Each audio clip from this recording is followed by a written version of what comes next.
Olá, estamos aqui na Biotech, Congresso de Bioenergia. Estamos aqui hoje com o Gabriel Colli, da Sindac e Ibravac. Estamos aqui também com o Luiz Zancanella, diretor da Safe Carbon.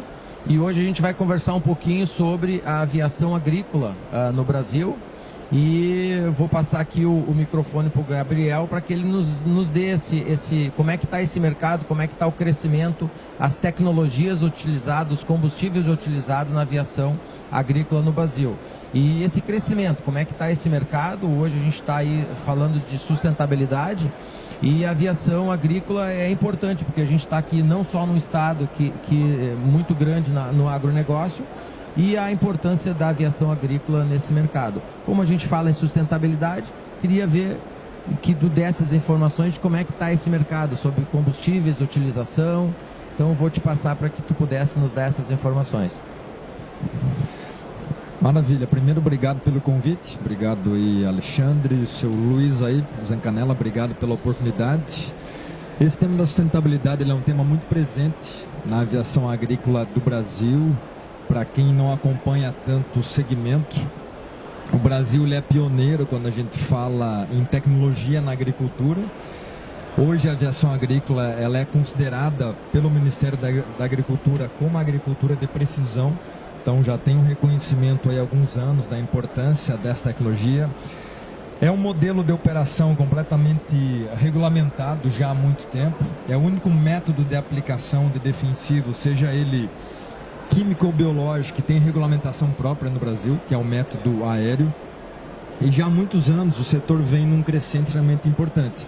Porém, depois dos anos 2000, que o setor dá um boom nesse país, tem uma crescente, e essa crescente ela acontece basicamente em paralelo com as novas fronteiras agrícolas do Brasil, quando Mato Grosso cresce, Tocantins, Goiás, Pará, Maranhão, Bahia, com essa gauchada toda que vai indo, abrindo fronteira, a aviação vai junto. Hoje o Brasil tem a segunda maior frota de aviões agrícolas do mundo, perdendo apenas para os americanos. Nós temos 2.722 aviões agrícolas no Brasil.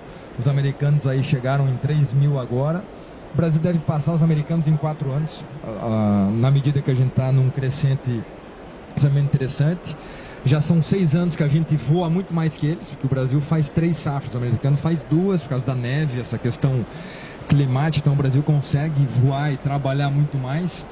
E aqui a gente está falando de aviões agrícolas, de helicópteros que são adaptados para a aviação agrícola, os drones, mais recentemente, também chegaram no mercado, e bem recente, inclusive há alguns dias, chega no Brasil o avião agrícola elétrico autônomo, sem piloto. Então a gente realmente está vivendo um momento de transição que atende muito bem os requisitos de sustentabilidade. E para chegar no ponto da sua pergunta aí, para devolver para ti inclusive, a questão do combustível, né? Só para dar o spoiler aí, o Brasil hoje também é pioneiro, e hoje 34% do combustível da aviação agrícola no Brasil, ele é etanol, ele já é limpo, já é verde. Então, e tem muito espaço para crescer, e o elétrico está chegando também. Obrigado. E trabalhando um pouquinho mais em profundidade, vamos falar um pouquinho de rastreabilidade, né? Como chega esse combustível lá para abastecer o avião? Então essa é a gente às vezes fala só de um produto, de um serviço, e esquece de falar dos fornecedores. Então essa rastreabilidade, como chega esse combustível lá para abastecer o avião, a aeronave, e como vocês estão vendo essa transição para que realmente a quantidade de CO2 possa diminuir, a emissão de CO2 possa diminuir. Queria que tu explicasse um pouquinho como é que está funcionando esse projeto aí. Basicamente hoje, onde é que estão as aeronaves agrícolas nesse país? Estão para o interior, ou seja, estão longe dos grandes centros. Então tem uma logística aí para que esse combustível chegue lá. Basicamente hoje, assim como é o Brasil, é um transporte rodoviário, então vai de caminhão. Obviamente que a nossa preferência é por aqueles que têm combustível limpo, mas está muito longe essa realidade, essa é uma realidade significativa.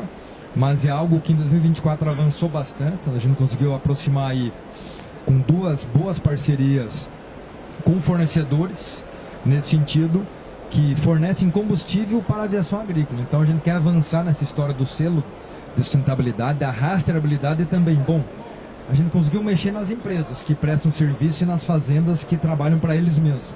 Agora a gente tem que olhar o fornecedor. Quem é que fornece para a gente? Quem fornece para as empresas?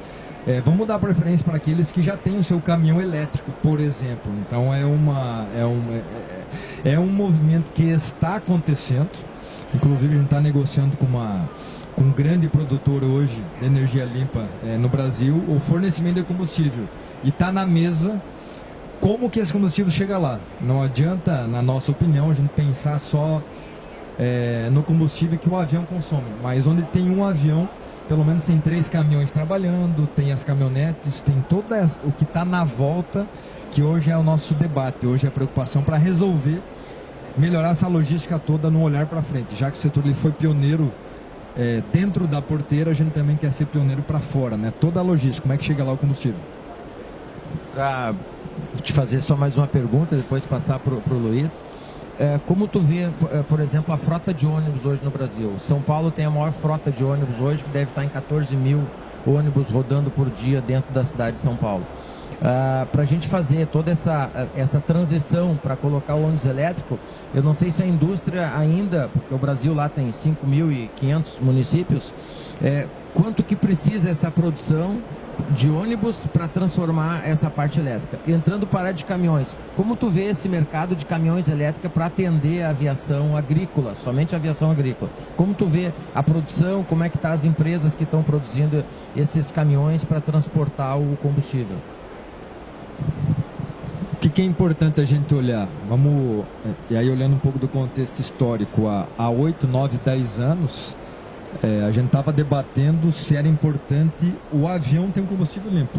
Isso a gente já resolveu e está no caminho, tem uma preferência muito grande, inclusive já negociado linhas de financiamento hoje com o governo federal, há preferência, até uma taxa de juro diferente para o avião que é elétrico ou o avião etanol. Veja, o avião elétrico acabou de chegar, que é um avião americano, acaba de chegar sem piloto.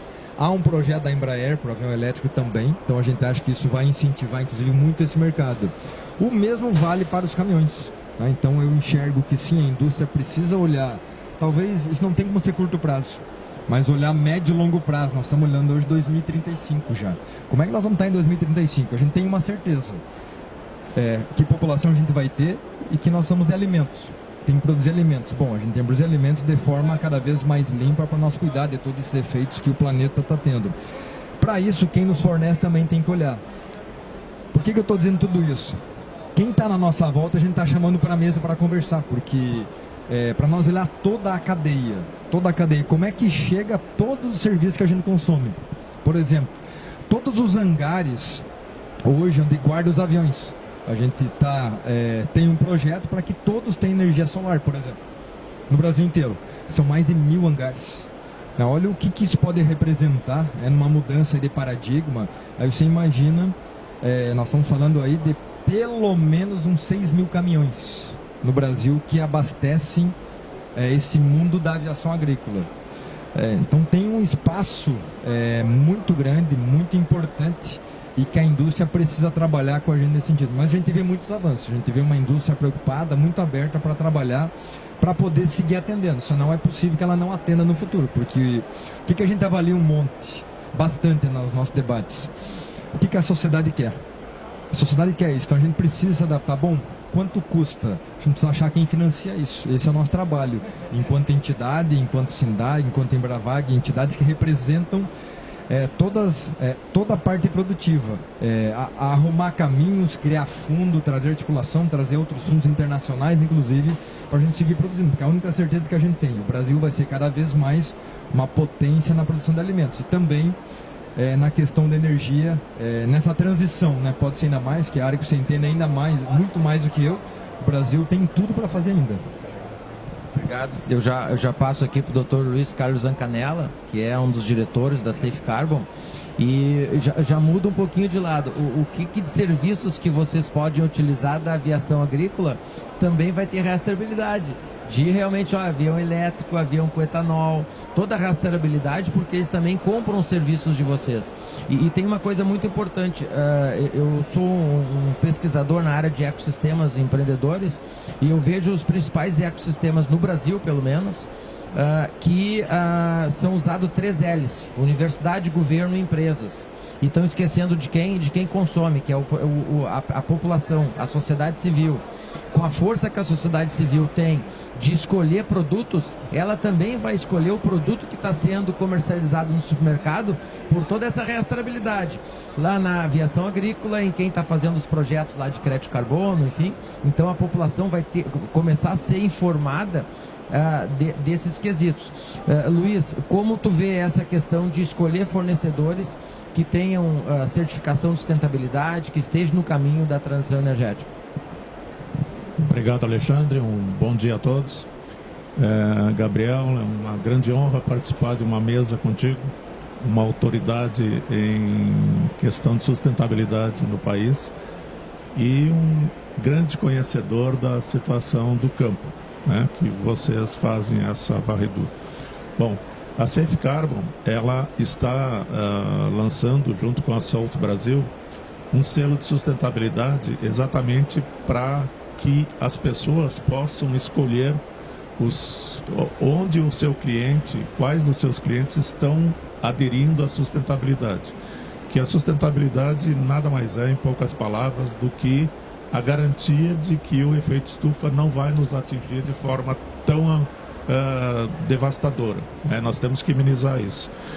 E a Safe Carbon, ela já combinamos aqui com o Gabriel, verbalmente, né, Gabriel? Mas vamos assinar um contrato. A gente confia na palavra de todos, né? A boa-fé, ela faz parte, a ética faz parte dos nossos relacionamentos. Nós vamos usar a aviação agrícola para fazer algo que vai ser muito importante para a questão da definição e da regulação do crédito de carbono, da regularização do crédito de carbono, que é você poder fazer o raio-x das florestas, que isso hoje é feito por satélite, só que as novas tecnologias, que é a tecnologia do Rider, que é esse radar, esse sensor, que ele te faz uma espécie de tomografia das florestas, ela faz uma varredura em camadas da floresta, e ele tem o mesmo efeito de você ir lá pessoalmente medir árvore por árvore e calcular a biomassa. É fundamental para determinar a quantidade de carbono sequestrado nas florestas. E nós vamos usar esse equipamento, esse radar, com os aviões da Ibravag, né? Com essa parceria que a gente está fazendo com o Gabriel e com a aviação agrícola, para que eles possam fazer isso para nós, fazer a rastreabilidade nas florestas usando esse equipamento, que é um equipamento que é bastante... Ele não é tão moderno, ele já é de algum tempo, mas que agora realmente ele está tendo um uso bastante grande. É feito essas rastreabilidade com satélites, mas os custos são muito maiores do que a gente fazer uma parceria com a Ibravag, que tem drones, que tem aviões para fazer varreduras de grandes áreas e drones para fazer de pequenas áreas. Então, essa é a nossa preocupação. E aí vamos usar aqueles aviões, Gabriel, que têm o selo de sustentabilidade por enquanto, né? Os que não têm, a gente vai deixar de lado, mas eu tenho certeza que logo todos terão o selo de sustentabilidade. Então, esse é o nosso objetivo. E com isso, a gente espera que a população, que a pessoa física, as pessoas físicas se deem conta de que devem procurar fornecedores, mercados, postos, abastecimento de seus carros, cuidado com as suas casas, né, para ter também esse selo de sustentabilidade e procurar fazer o seu abastecimento em fornecedores que estejam preocupados com a sustentabilidade e com os efeitos estufa e com os eventos climáticos extremos que a gente aqui no Rio Grande do Sul já tem a experiência do ano passado. E só para dar um dado, se a gente parar a pensar o quanto que retornou a infraestrutura do Estado em tempo esse evento climático. Retornou há 10 anos atrás, há 2 anos atrás, há 5 anos atrás. Ainda já passou quase um ano, maio já está aí novamente, né, que foi em maio. e tem pontes que não foram refeitas, né? E houve um evento o ano passado, em 2024, na Costa Rica, que um furacão que fez com que todo o país da Costa Rica retornasse à sua infraestrutura 20 anos para trás, 2 décadas, né? Quanto tu vai levar para recuperar isso? Quanto dinheiro vai investir? Então a gente tem que se preocupar em combater e fazer ações para combater esses efeitos climáticos, ou a gente vai pagar muito caro nas próximas décadas aí. Obrigado, Alexandre. Eu finalizo aqui com uma pergunta até para os dois, para cada um fazer suas conclusões, e deixo aqui: será que a população hoje, ela sabe o que fazer para apoiar a transição energética? A população, a sociedade civil, em todas as escalas e níveis sociais, será que as pessoas sabem o que fazer na sua própria casa? Como eu posso fazer para apoiar a transição energética? E eu tenho certeza que a população vai ser a força motriz da transição rápida, porque ela tem uma coisa muito forte na mão: ela tem o poder do consumo. E quando ela tem o poder de consumo, e se ela se organizar, ela vai começar então a decidir: eu vou consumir produtos, serviços, vou ir numa empresa que seja certificada e que ela está no caminho de realmente de diminuir a emissão de CO2 na atmosfera. Queria o posicionamento de vocês, e já deixo aqui também o meu agradecimento à participação de vocês. Eu acho que pessoas realmente com conhecimento aprofundado sobre essa questão, e eu já agradeço aqui a participação de vocês. A tua pergunta ela é muito boa, no sentido, né, o que a população pode fazer se ela tem o conhecimento. Isso é uma... e tentando não ser superficial na resposta, né, porque esse é o grande desafio aqui. Muitas vezes as pessoas acham que precisa uma grande ação, que precisa um movimento gigantesco. Na verdade, ela tem o principal, como você já disse, que é o poder do consumo. Imagina nós poder colocar numa embalagem do arroz que sai do Rio Grande do Sul. Para quem não sabe, 72% do arroz consumido no Brasil sai do Rio Grande do Sul, e 99,9% ele usa avião, desde o plantio até o final. São pelo menos 8 aplicações de algum produto químico ou biológico é feito com avião, que é completamente rastreável. Tudo que é feito, o piloto, o produto, tudo é rastreável. Imagina nós poder botar isso numa embalagem com selo de qualidade, de segurança, enfim, de algum formato, e a população entender o que é esse selo, ela ter poder de compra. Não, eu vou comprar esse aqui, porque esse aqui respeita o meio ambiente, esse aqui está consumindo menos combustível, esse aqui vai 8 vezes menos água lá na aeronave do que qualquer tipo de aplicação, porque aí preserva o meio ambiente. Então, é isso que a gente tem que mirar. Nós vamos mirar isso, de gerar informação, inclusive, para que as pessoas tenham noção disso. Eu dei o exemplo do arroz, porque tenho certeza que é um dos alimentos mais comuns na mesa de todo brasileiro. E o Rio Grande do Sul é responsável por colocar o arroz na mesa de muitos brasileiros, e a aviação tem parte nisso. Então a gente pode ajudar muito nesse processo de organizar. E sim, concordo com você 100%. A população é quem decide, ela resolve. Se ela decidir, bom, eu não vou comprar mais isso, essa marca acabou. Se ela resolver, vou comprar isso aqui, bom, isso aqui vai para frente. E isso é muito rápido de acontecer hoje. Nosso modelo de comunicação mudou bastante. Então eu acredito muito no que vem por aí, que a gente pode melhorar esse cenário. Eu sou um otimista aí, que a gente pode melhorar muito o cenário com muita informação, muita pesquisa. A gente pode melhorar e fazer a informação chegar em quem precisa chegar. Então agradecer muito, obrigado Alexandre, obrigado Luiz Zancanella pelo convite de estar aqui. Espero que a gente possa contribuir de alguma forma em melhorar esse país, esse mundo que a gente vive. Obrigado, Gabriel, obrigado Alexandre. A população, ela pode contribuir e muito. Parece insignificante, mas não é. A pessoa física. Se a gente pegar as emissões de dióxido de carbono de 24, foi 37,5 bilhões de toneladas que nós mandamos para a atmosfera. A pessoa física foi responsável por 2,6 bilhões de toneladas. As residências domésticas, com as suas várias formas de consumo. É necessário, para reduzir essas emissões, compensar essas emissões de 37,5 bilhões de toneladas, que Em 2025 vai ser maior, porque as ações ainda são muito poucas. Ela tem que baixar, a população, ela baixando para 0,7 bilhões de toneladas, é o que se espera que a população contribua até 2030, para fazer a compensação. Baixar de 2,6 bilhões de toneladas para 0,7 bilhões de toneladas. Ou seja, isso é que a população tem que fazer. Agora, realmente, precisamos, nós, digamos assim, os empresários, as empresas, as instituições, colaborar com a educação da população para o que eles podem fazer. Nesse aspecto, existe uma iniciativa do governo japonês que criou um programa de educação para pessoas físicas.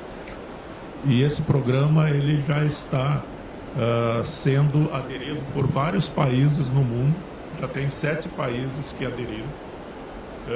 E esse programa ele deveria também ser utilizado no Brasil e talvez fazer alguma adequação à nossa realidade, que certamente não é a realidade do japonês, é diferente. Mas quem quiser tomar conhecimento desse programa, entra no site da safecarbon.com.br, que lá tem esse programa. Se chama Decotaço.